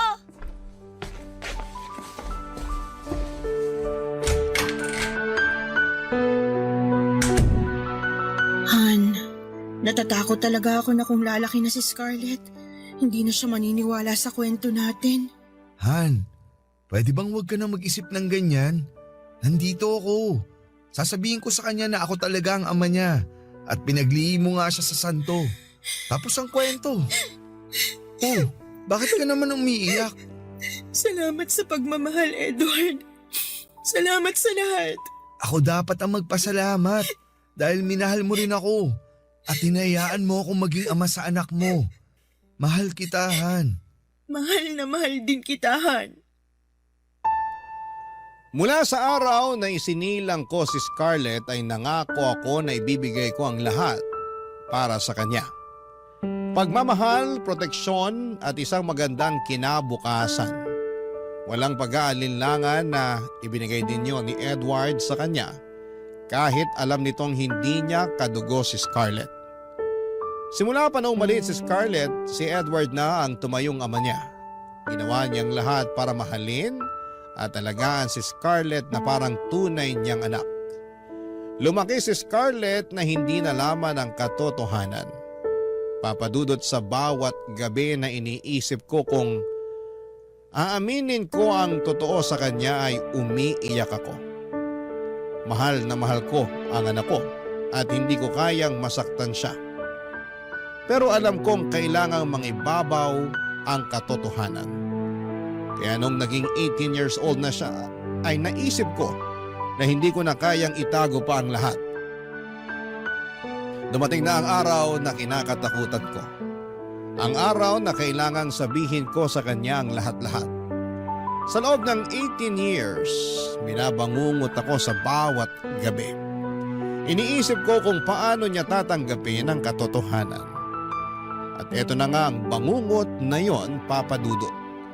Nakita ko ang galit sa mukha ng anak ko noong hinarap niya ako para sa katotohanan. Parang gusto ko na lamang na lamunin ako ng lupa dahil nadudurog ang puso ko habang nakikita ko ang sakit sa mga mata niya. Pero naisipan ko rin na mas mabuti ng pakawala ng kasinungalingang matagal kong tinatago. Alam kong sa dulo ay kailangang maging buo ang pagkakakilala niya sa kanyang sarili.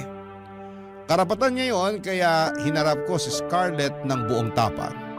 Kahit nanginginig ang boses ko at sinabi ko sa kanya na siya ang isa sa mga pinakamahalagang tao sa buhay ko. At lahat ng ginawa ko ay para sa kanya, Papa Dudut. Niyakap ko siya kahit ramdam kong lumayo ang loob niya sa akin ng mga oras na yon.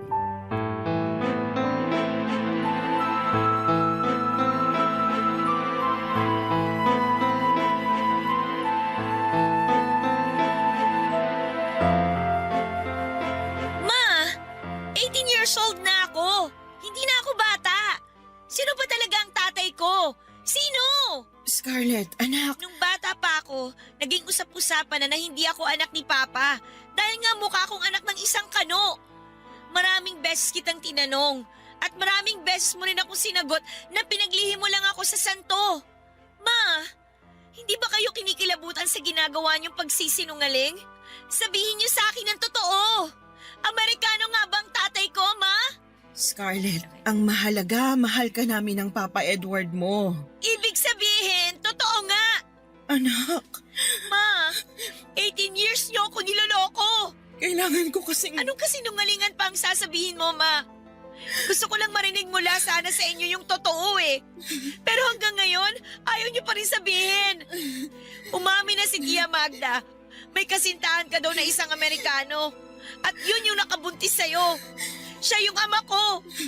Pero, ang ipinagtataka ko lang, mag-asawa na kayo ni Papa nun, di ba?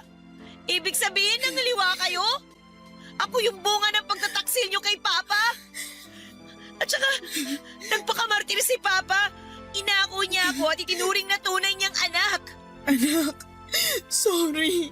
Sorry. Bakit niyo tinago sa akin yun? Totoo ang nalaman mo. Anak kita sa isang Amerikano, si Stephen. Nagmamahalan kami, pero nung bumalik siya sa Amerika, hindi na siya sumulat sa akin. Hindi ko alam kung ano nangyari. Dumating sa buhay ko ang papa mo, minahal niya ako, at doon nagpakasal kami. Pero dumating si Stephen, nagkita kami. Maling nakipagkita pa ako sa kanya, parang bumalik yung dati. Akala ko, hindi ako mabubuntis kasi isang beses lang namin ginawa yun, pero nabuntis niya ako. Nabuo ka namin. Ma, bakit mo nagawa yun? Gusto ko nang makipaghiwalay sa papa mo noon kasi isang pagtataksil ang ginawa ko, pero tinanggap niya ako. Tinanggap niya tayo. At para sa kanya, galing ka sa dugot laman niya, anak ka ng Papa Edward mo. Han? Scarlett, anak? Oh, bakit kayo nag-iiyakan? Pa, alam ko na po yung totoo. Alam ko nang hindi niyo po ko tunay na anak. Alam kong hindi ako pinaglihis sa mga santo. Kasi anak ako ng isang kano. Hindi! Anak kita, Scarlett! Anak ka namin ng mama mo! Tama na! Mga sinungaling kayo! Scarlett! Scarlett! Hayaan mo muna yung bata. Paano kung may mangyari sa kanya, Han? Masakit para sa anak natin na nalaman niya ang totoo. Hayaan na muna natin siya. Babalik din yun. Pero paano kung hindi na siya bumalik, Edward? Paano kung tuluyan na siyang magalit sa akin? Hindi ko alam kung kaya ko yun. Nakita mo naman kung paano niya ako tingnan kanina, di ba? Puno siya ng galit. Han, makinig ka. Hindi ba dati, galit na galit ako nung una kong nalaman ng totoo? Pero napatawad kita. Hindi naging madali, pero nagawa ko. Alam kong kaya rin niya ni Scarlett. Kailangan lang niya ng panahon.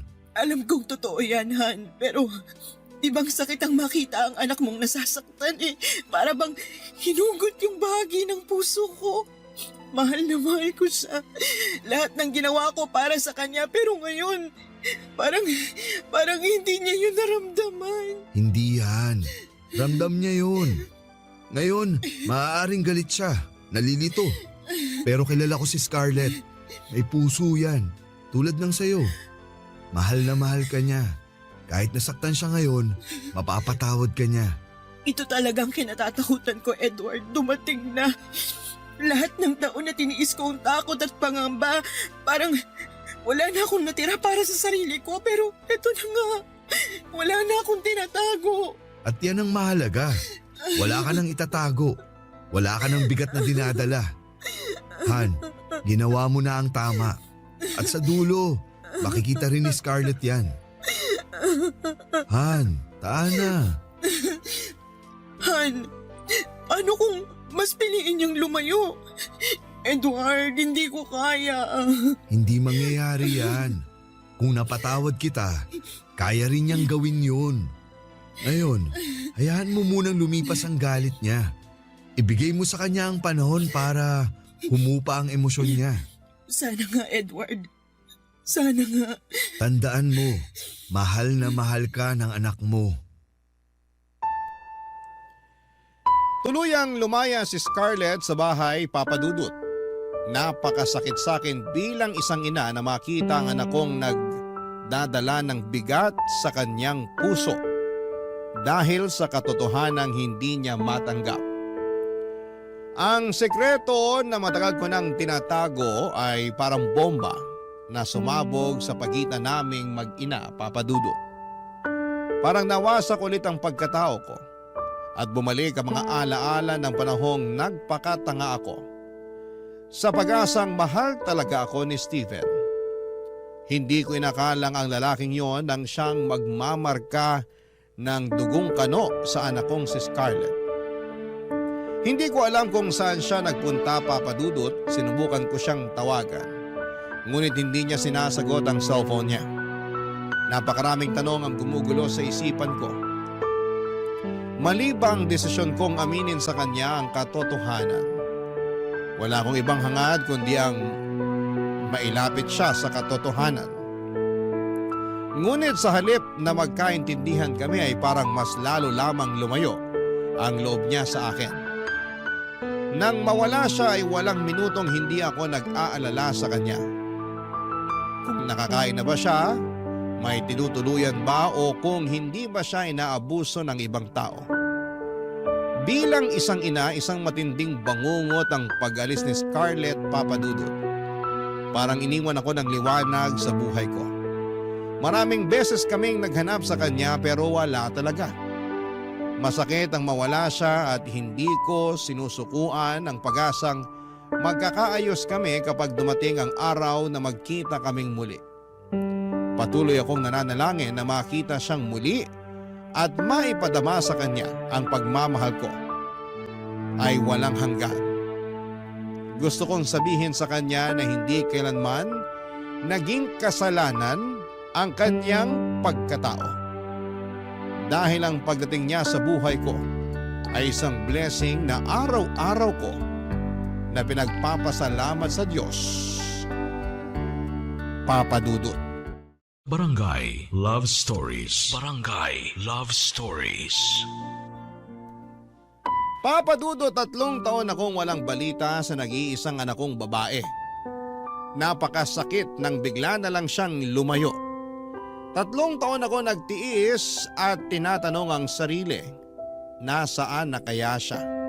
Kumakain kaya siya ng maayos? May sakit ba siya? Pero walang sagot, Papa Dudut. Walang sagot. Ni Hani Ho ay wala akong nahagilap. Hinahanap ko siya sa mga kaibigan niya pero kahit sila ay hindi rin po alam kung nasaan na siya. Parang nawala na ako ng bahagi ng buhay ko na hindi ko alam kung kailan babalik. Hanggang isang araw, Papa Dudut, ay bigla siyang bumalik at nakita ko siya sa pintuan ng bahay namin. Dala ang isang maliit na bag. Agad akong lumapit sa kanya pero may napansin akong kakaiba sa kanya. Hindi lang siya umuwi, Papa Dudut, sapagkat buntis siya. Ang dami kong gustong itanong sa kanya pero hindi ko magawa dahil sa takot kong baka muli siyang mawala. Niyakap ko na lamang siya ng mahigpit at pansin ang takot at hiya sa mga mata niya. Kaya sabi ko sa kanya na kahit na anong mangyari, anak ko pa rin siya at mahal na mahal ko siya. Pero hindi ko maiwasang magtanong. Ano kaya mga pinagdaanan niya sa 3 taon na nawala siya? Sino ang ama ng dinadala niya? At bakit hindi niya man lang ako sinabihan, Papa Dudut?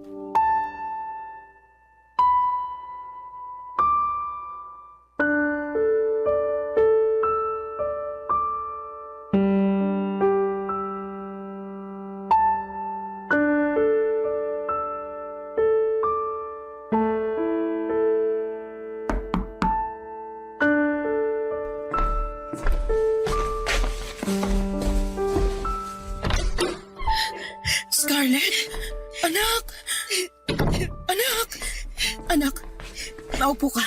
Ano nangyari sa'yo? Miss na kita. Mama, Oo, nandito lang si mama mo. Huwag ka nang umiyak. Buti umuwi ka. Alala ko. Ang mga kapatid mo at ang papa mo. Bakit ngayon ka lang umuwi? Ma, I'm sorry po. Anong sorry? Ako dapat ang mag-sorry sa'yo. Patawarin mo ko, anak. Ma, naiintindihan ko na. Pinatawad na po kita. Anak ko, kumain ka na ba? Ha? Ipag-ahanda kita. Ma, may problema po ako. Ano yun, anak? Ano bang problema mo? Ma, buntis ako. Ano? Hindi ko na alam kung anong gagawin ko. Matulungan mo ako, Ma. Sinong nakabuntis sa'yo? Kailangan kanyang pakasalan. Ma, hindi pwede.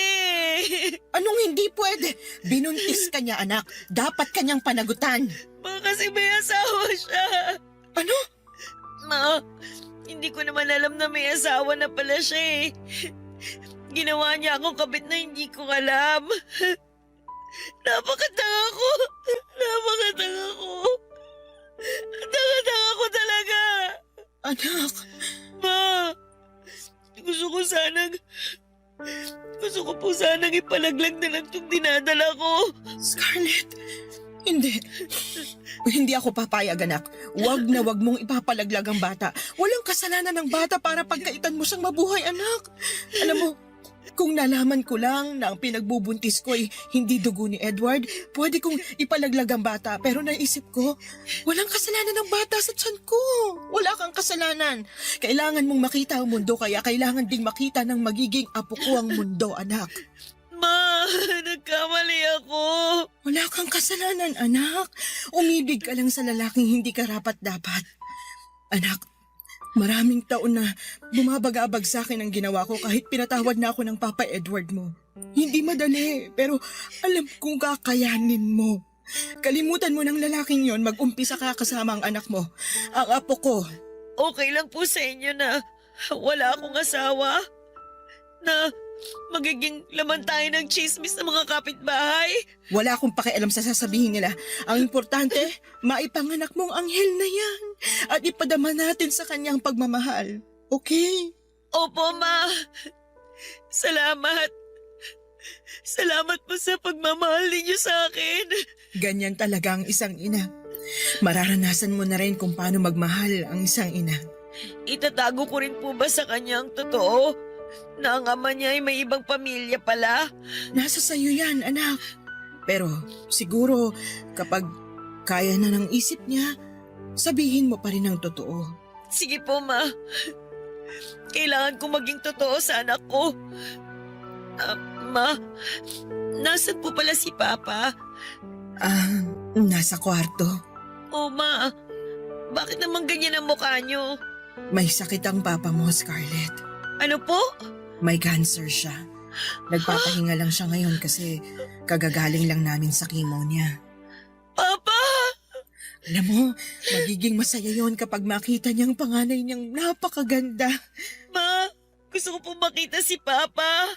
Halika, sigurado akong masusurprise yon kasi nandito ka na. Nang dumating ang araw na bumalik si Scarlett sa bahay namin ay hindi ko mapigilan ang umiyak. Halo-halong emosyon ang bumalot sa akin, Papa Dudut. Masaya ako dahil muli ko siyang nayakap pero may kasamang takot at awa sa puso ko dahil sa kanyang kalagayan. Buntis siya, Papa Dudut, at napakabata pa niya para sa ganitong klase ng sitwasyon. Pero kahit na ganoon ay nangibabaw ang saya dahil alam kong magiging lola na pala ko. At handa akong suportahan si Scarlett sa bawat hakbang ng kanyang pagiging isang ina. Habang unti-unting bumabalik ang sigla sa aming pamilya, isang masakit na katotohanan ang kinaharap namin. Ang asawa kong si Edward ay may cancer. Alam naming limitado na ang oras na meron siya. Sa bawat araw ay isang laban para sa kanya, Papa Dudut. Ramdam ko ang hirap na dinaranas niya. Pero kahit sa gitna ng sakit ay pinipilit niyang maging matatag para sa amin. Masakit makita siyang nagdurusa. Pero nagpapasalamat ako na sa kabila ng lahat ay nariyan pa rin siya bilang haligi ng aming pamilya. Nang makita ni Edward si Scarlett, hindi ko malilimutan ang ngiti sa kanyang mga mata habang hinahawakan niya ang kamay ng aming anak. Mahal na mahal niya si Scarlett at kitang-kita ko ang kanyang pagmamalasakit. Ang tagpong yon ay tila nagbigay ng liwanag sa kabila ng dilim na nararamdaman namin dahil sa kanyang karamdaman. Pagkalipas ng 1 taon ay nakita namin ang napakagwapong anak ni Scarlett. Masayang-masaya si Edward na mayakap ang kanyang apo. Pero sa likod ng masayang tagpong yon, ang isang bagay na hindi ko po inaasahan. May inamin sa akin si Edward, Papa Dudut, isang lihim na matagal niyang itinago. Ang nalaman kong yon ang tila sumira sa mundo ko na parang lahat ng pinanghawakan ko ay isang kasinungalingan. Hindi ko alam kung paano ito haharapin, pero isa lang ang sigurado ako. Handa akong gawin ang lahat para sa aming pamilya kahit gaano pa kasakit ang katotohanan, Papa Dudut.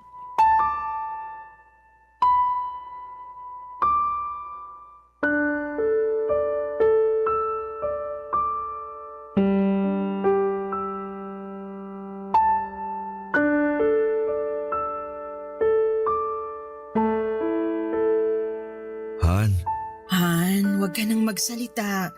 Kailangan mong magpahinga para mapadali ang paggaling mo. sa palagay ko, hindi na ako gagaling. Huwag kang magsalita ng ganyan. Magkakaapo ka pa. Dapat makarga mo pa sila. Parang hindi ko na kaya yun. Hindi ko na siguro makikita ang magiging apo ko sa kanila. Pwede bang hindi? Kaya mo pa. Masaya na ako na makitang muli si Scarlett. Nandito na siya, kasama mo. Okay na sa akin na makita ko ang una kong apo. Namana niya kagwapuhan ko. Han, huwag kang magsalita ng ganyan. Ang babaw talaga ng luha mo. Ikaw kasi. Han, patawarin mo ako. Patawarin? Para saan? Wala ka namang ginawang masama para ihingi mo ng tawad sa akin na. Sige na, magpahinga ka na. Hindi ko na talaga kayang itago to, Han. Walang araw na hindi ako pinatatahimik ng konsensya ko sa ginawa ko sa'yo. Ano bang pinagsasasabi mo, Han? Malaki kasi ang kasalanan ko sa'yo eh. Nagawa ko yun kasi mahal kita. Han, ano ba yon? Tungkol to kay Stephen. Ano? Anong tungkol sa kanya? Gusto talaga kita. Pero naunahan lang ako ni Stephen sa panliligaw sa'yo. Kaya nung umuwi siya ng Amerika at nang minsang bumisita ako sa post office, nakita ko ang sulat mo. Han, may ginawa ako sa sulat mo. Sorry. Han, anong ginawa mo? Kinuntsaba ko ang kaibigan ko sa post office. Sabi ko, wag na wag niyang ipadala ang sulat mo. At kung may darating mang sulat mula kay Stephen, hindi niya ito ibibigay sa'yo. Ano? Mahal ka ni Stephen. Ginawa ko siyang masama sa iyong mga mata. I'm sorry. Han, bakit? Nagawa ko ang lahat kasi nga mahal kita. Naging madamot ako. Ayaw kitang maging masaya sa kanya. Gusto ko lang na mapasa akin ka. Kaya nung nalaman ko nagkaanak kayo, alam kong dahil yun sa hindi pa rin nawala ang pagmamahalan yung dalawa. Nakokonsensya ako sa araw-araw sa ginawa ko. Tuwing nakikita ko si Scarlett, naalala ko ang ginawa kong pagtutol sa ugnahan niyo ni Stephen. Pero minahal ko si Scarlett na parang tunay kong anak. Hindi ako nagsisinungaling sa pagmamahal at pagtanggap sa kanya. Para sa akin, anak ko si Scarlett. Lahat ng sulat mo at ang sulat ni Stephen. I'm sorry, Han. Lahat daw yun pagkatapos ko mabasa. Sinusunog ko. Han! Sana mapatawad mo ako. Alam kong hindi mo ako madaling mapapatawad dahil sa ginawa ko. Pero Han, mahal na mahal kita. Sandali lang. Ang sakit sa dibdib. Parang hindi ako makahinga.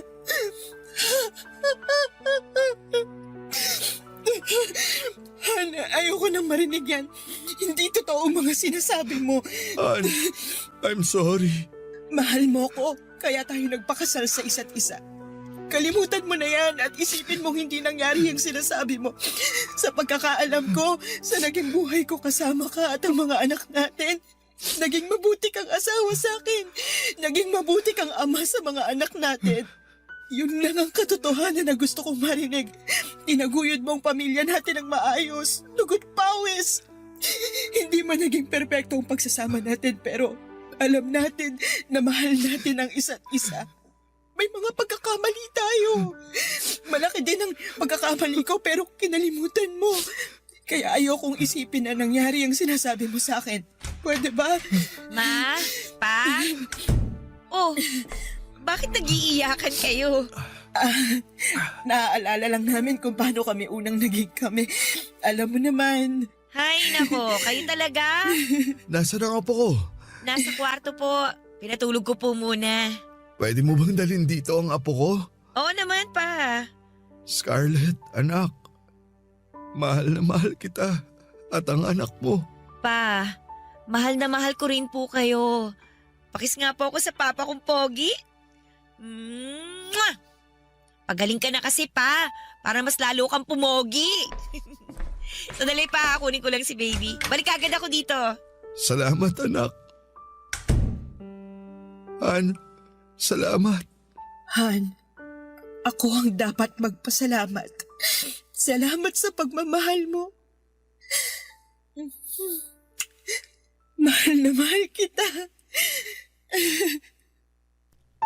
Papa Dudut, isang masakit na katotohanan ang narinig ko kay Edward at hindi ko kailanman inakala na darating ang araw na malalaman ko na naging faithful pala si Stephen sa akin. Na mahal niya talaga ako at yung huling pagkikita namin, yung paano namin binuo si Scarlett ay puno ng pagmamahalan. Nang aminin ni Edward sa akin ang isang lihim na matagal niyang itinago ay parang sumabog ang lahat ng paniniwala ko sa kanya. Masakit, Papa Dudut, sobrang sakit na halos hindi ko na alam kung paano ko haharapin ang kinabukasan. Ngunit sa kabila ng lahat ng sakit ay pinilit kong magpakatatag, hindi lang para sa sarili ko kundi para sa aming pamilya. Wala na akong magagawa kundi ang tanggapin ang kapalaran at hindi ko kayang talikuran ang aming mga anak. Lalo na si Scarlett. Sa kabila ng pagkasira ng tiwala ko kay Edward, alam kong kahit papaano ay naging mabuti siyang ama sa mga anak namin. Sa bawat sandaling nakikita ko siyang nagbibigay ng pagmamahal at suporta sa kanila ay parang binuon niya ulit ang tiwala ko sa kanya. Naintindihan ko kung bakit niya ginawa yon, lalo na tuwing nakikita ko kung paano niya itinuring si Scarlett bilang isang anak. Kahit na hindi niya tunay na anak ay hindi mo mararamdaman ang pagkakaiba. At sa kabila ng lahat ng aming problema ay ipinakita niyang mahalaga sa kanya ang pamilya. Pero hindi rin maaalis sa isipan ko na paano kaya kung hindi ginawa ni Edward yung pagsunog ng mga sulat namin ni Stephen. Siguro ay kami pa rin ni Stephen hanggang sa ngayon. Siguro ay nasa Amerika na rin ako at isa ko sa mga babaeng may asawang afam, pero wala na. Yon ang sabi ko sa sarili ko. Hindi ko inaasahan na matapos ang maraming taon ay nagkita ulit kami ni Stephen. Pareho na kaming senior nang magkita kami. Nakausap kasi siya ni Scarlett, may sarili na siyang pamilya. Sa aming pagkikita ay parang walang nagbago. Maliban na lamang sa edad at itsura namin. Matatanda na kami at hindi na niya nakita pa si Edward dahil namatay na ito. At hindi ko na rin sinabi sa kanya ang ginawa ni Edward sa mga sulat namin. Hindi man kami nagkatuluyan ay malaking bagay na rin na nagkaroon kami ng anak. Binigyan niya ako ng isang dugong afam na anak. Ang inyong forever kapuso at kabarangay, Desa. Barangay Love Stories. Barangay Love Stories. Anong say mo sa Barangay Love Stories na ito? Pagkwentuhan natin sa comment section yan. Nagustuhan ng iyong napakinggan? Ituloy yan via live stream sa www.gmanetwork.com/radio.